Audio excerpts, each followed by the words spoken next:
Issue 35. At first the story starts out exactly like any random Joe on the street would expect a Sonic comic to be. Sonic fighting Eggman and losing his rings, and talking about wanting to get some more rings.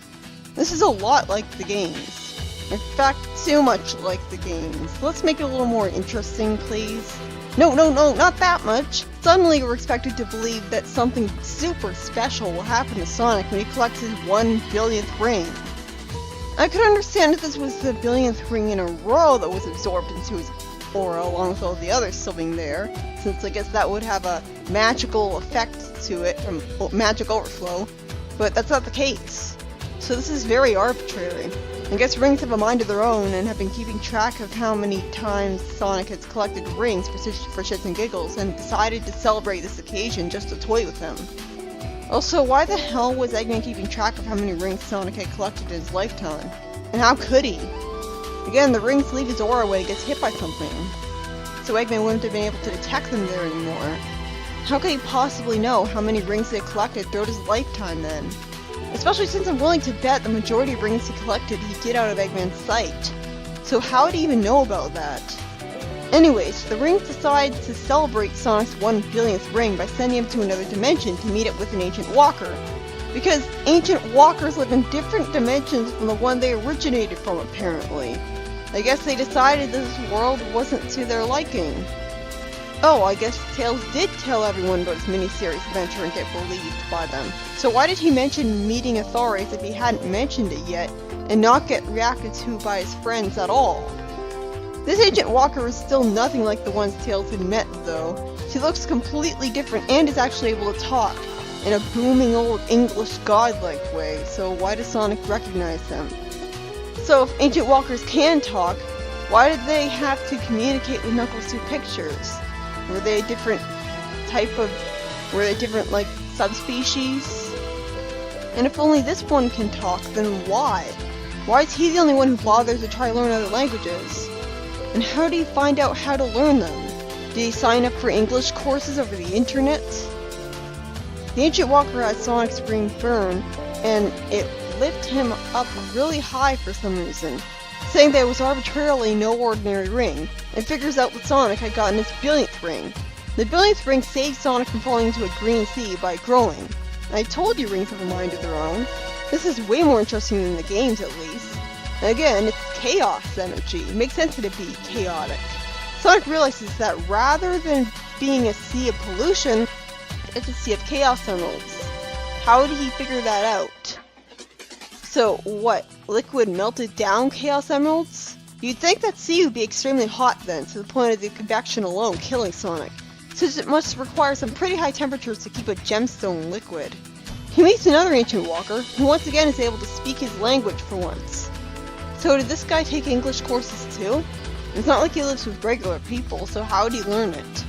I'm glad to see that Sonic is just as tired of being jerked around this wacky zone as the audience is. Sonic is given an emerald ring, sadly without making a snarky remark about getting a marriage proposal from him, and asks if this means that the Chaos Emeralds and Magic Rings are related to each other. How the fuck do you spend that long living on Mobius without knowing that? That factoid should be everyday common knowledge by now. They're both magical, and you need 50 rings to go super with the emeralds, so it stands to reason that they're related. The ancient walker calls Sonic a mortal for some reason. Huh. So the ancient walkers aren't mortals, that's fascinating. Again, I really like this world building, you never see this in the games. Sadly, he just answers Sonic's question by giving him a riddle instead of a straight answer. Does he really have to do that? Why do all of the ancient walkers just want to mess with him? Do they think mortals are so inferior that being played mind games with is all they deserve? Somehow, Sonic shows that he's a lot smarter than one would think by immediately figuring out what the riddle means. He links 2 rings together, creating a chain. Where did he get that other ring?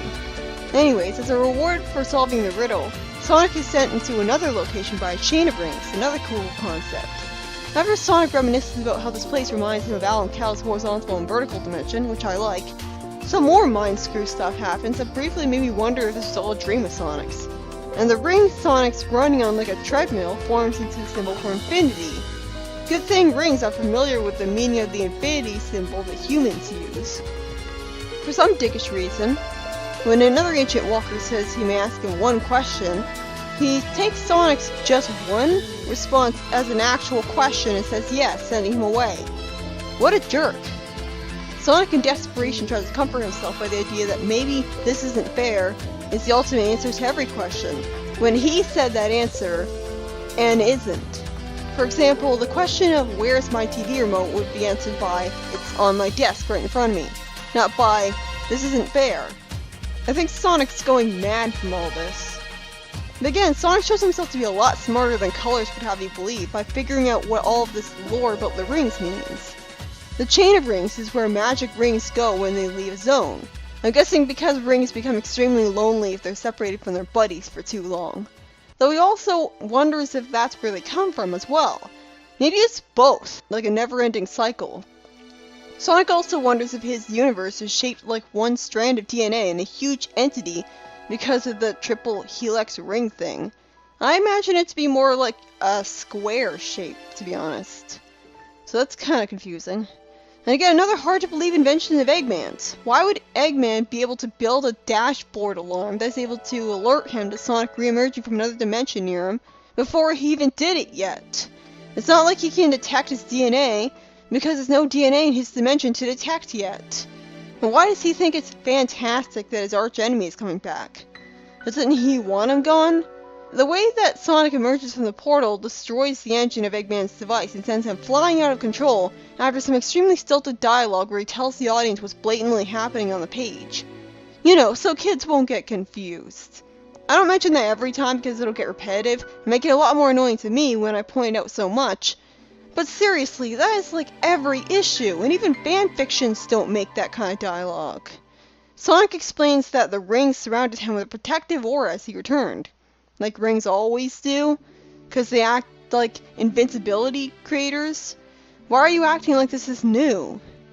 Sally's a really good friend to have believed Sonic about all this. Sure, he brought home his ring to prove it, but it looked like just any other ring. So that was nice of her. Sonic comes to the conclusion that he should find out the origin of the magic rings and Chaos Emeralds, because these things logically help him fight Eggman. Why would he need to find that out? This seems like way too big a cosmic question of Sonic of all people to try to figure out. I'd expect that from Tails, or Rotor. This is way over his head. Then again, he figured out what all the stupid riddles meant, so I take that back, I guess.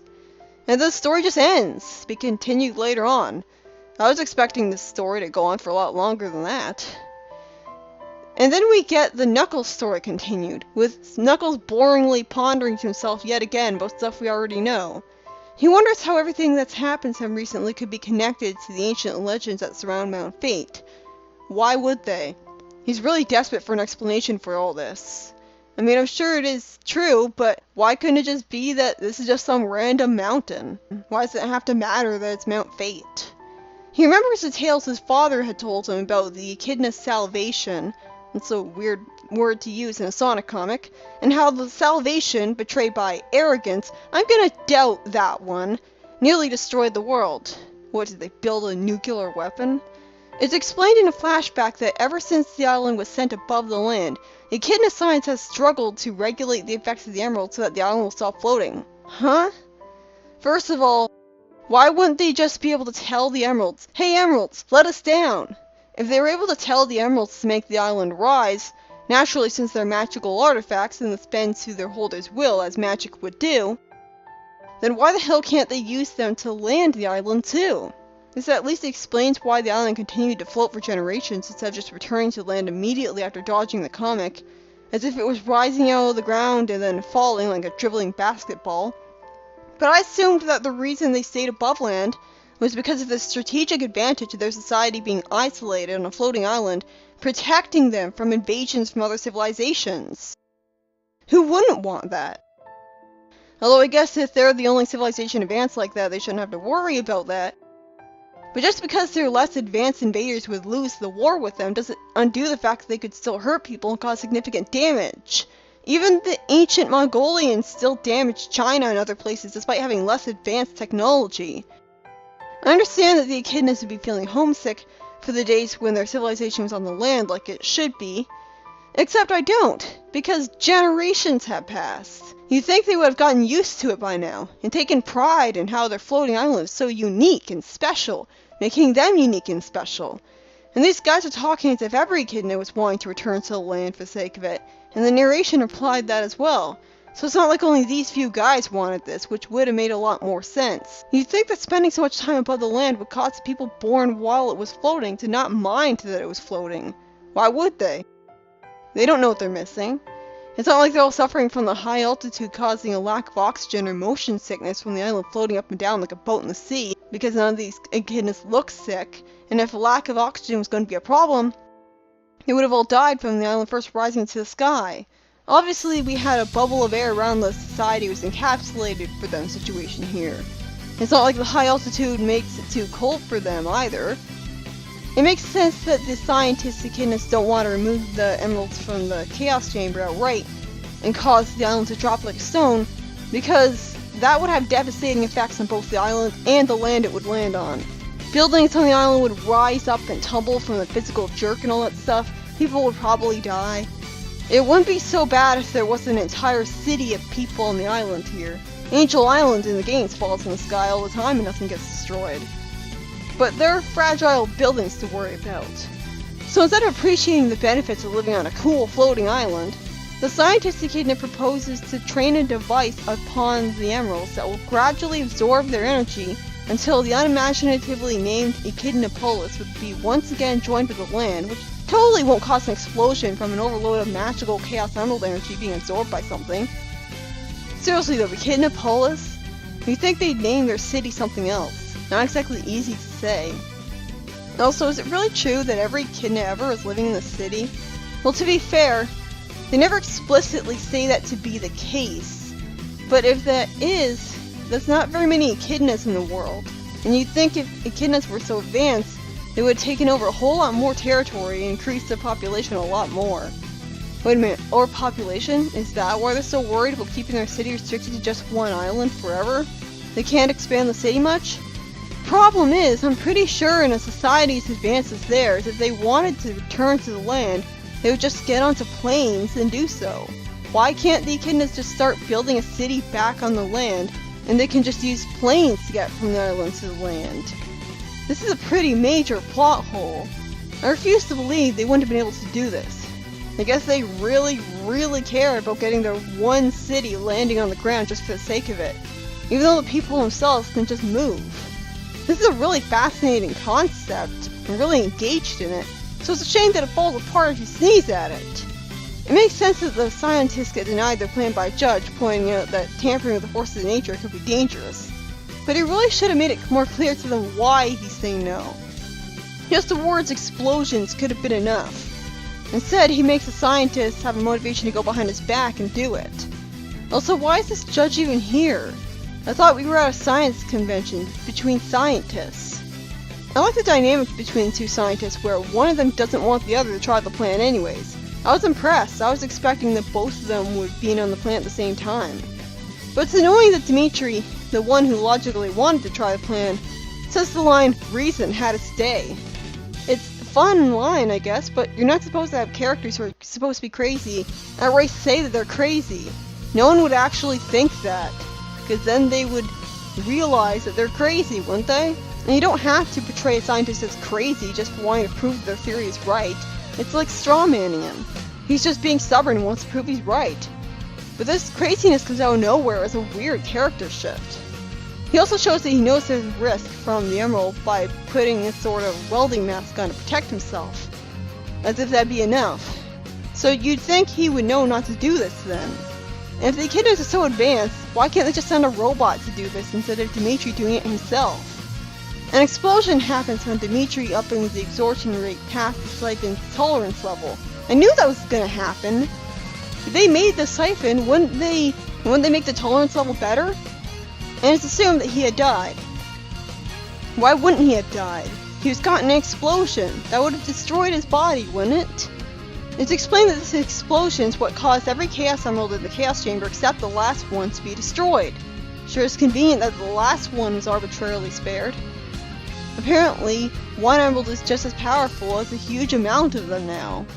Again, I guess they overestimated how many emeralds they'd need, considering it said that one emerald has infinite power. If one emerald has infinite power, then why can't you just go super with... Why do you need all 7 Chaos Emeralds to go super? Why can't you just go super with one emerald if one emerald is just as powerful as a huge amount of them? Also, is this supposed to be the great betrayal Knuckles was talking about? I don't see betrayal. I see a scientist wanting to prove his theory right and help get the island back on the ground. He's not betraying anybody. He's doing what he was told not to, but it's purely to help everyone prove himself right.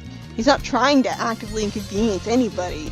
So both parts of that title are false. It's not a betrayal, and it ain't great. And now we get an intriguing turn of events that I expected because there's no way they kill off a character on screen this early in the comic. Where Dimitri says that the infinite energies of 11 Chaos Emeralds howl within him, and he goes mad with power. Why? Why does he want to reshape the world or destroy it? This comes out of complete nowhere from him being a regular old scientist wanting to help his island out. I don't believe that just because he has access to all that power would change his whole damn personality. Not unless the Chaos Emeralds are evil and are magically making him just to be dicks. You think that he would, since his whole motivation in the first place was to bring the island back to the land, you think he'd use his power to bring the island back to the land. And that's it. He creates the mountain as a showing of his power, the Mount Fate. Huh? I thought it was created from the island's creation. Knuckles really wasn't clear on that last time. Heralding the fall of the Echidna civilization? So Dimitri killed everyone on the island for absolutely no reason. The end. At least Chaos and Sonic Adventure was defending some Chow. I really hope there will be more explanation into who Dimitri was before this happened or something, because this is not a satisfying origin story for the villain. I'm happy to see a villain other than Eggman for once after over 30 issues, but this is just confusing. Issue 35 in general was an issue dedicated to world building, telling us all about cosmic lore, about how the Chaos Emeralds and the rings are for this first story, and explaining the demise of the Echidna Society in the second. And again, I gotta love the passion that this shows in the writers for actually caring enough to want to write stories like this, fleshing out the universe. Because stuff like this is so much more rare in the games. Whenever the games introduce something to the lore, it's not really introduced, because it's just for one game, as a gimmick. Except in the Adventures game's case, where it's for 2. How special. The first story was written by Mike Gallagher of all people, the pun master himself. I'm impressed that he wanted to write a story about this. He seemed like the writer who took Sonic the least seriously. While I appreciate the lore and stuff, it's kind of a frustrating story at the same time because Sonic is just messed with and played mind games with the entire story just because he's immortal. And the Ancient Walkers suddenly know English for some reason. I guess they use Chaos Emeralds to bestow that magical energy into them to make them know it. I get that rings have a wacky mind of their own and would celebrate Sonic getting his billionth ring after keeping track of how many he'd gotten in life, but it still feels arbitrary, and I feel sorry for Sonic. And the second, and yes, final story was about the fall of the Echidna race, even though it doesn't actually show a fall per se, and written entirely by Ken Penders. No way! I never would have guessed! Anyways, while I was really fascinated and engaged in all this world building, so I liked the story in general, it was rife with plot holes. You'd think the Echidnas would have advanced enough technology to have used planes to bring every Echidna back to the land. Why did they care so much about getting their city back to the land instead of appreciating the fact that they got an awesome bitching floating island? They could just fly back to the island, or even glide in fact, and expand their city there if they get overpopulated. Then they'd have 2 cities. And Dimitri makes an extremely sudden and jarring shift from a regular old scientist wanting to help the island to a destructive madman at the drop of a hat. This doesn't work as an origin because we don't know enough about him. Was he always evil and insane? He sure as hell didn't seem like it. Why would the Chaos Emeralds decide to make him become like this just for kicks? What do they have to gain from it? And we don't actually see all the Echidnas get destroyed. So, I guess they weren't? Although, if there are other Echidnas still alive after this, and Knuckles implies that the Echidnas became tree-hugging technology haters at some point, then maybe that's not really what happened. Why did they call it the fall of the Echidna civilization then? Wouldn't fall mean they all die? In general, I love the world building in this issue, but there were a few plot holes.